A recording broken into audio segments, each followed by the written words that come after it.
Saya ulang, pada tahun 2022, ekonomi Malaysia mencatatkan pertumbuhan paling tinggi dalam tempoh 22 tahun apabila berkembang 8.7%. Ini semua adalah data yang diperolehi sewaktu pentadbiran Perikatan Nasional.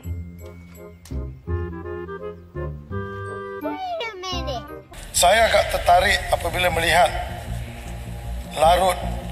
Wabi Larut membentangkan statistik tadi yang mengatakan bahawa perkembangan ekonomi Malaysia pada tahun 2022 8.7% adalah yang tertinggi di dalam negara ASEAN. Pada tahun 2020 ekonomi kita menguncup 5.5%. Sedangkan Singapura 4.1% penguncupan, Indonesia 2.1%.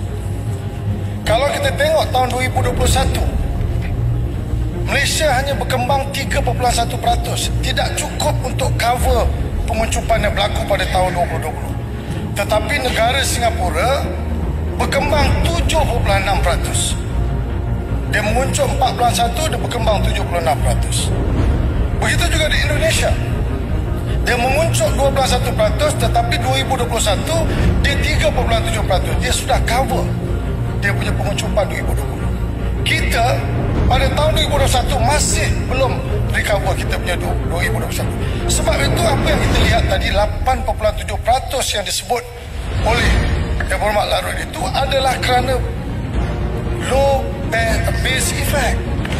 Jadi ekonomi ini rakyat biasa dia tak berapa faham. Jadi apabila kita membentangkan sebagai ahli parlimen, kita mesti bertanggungjawab.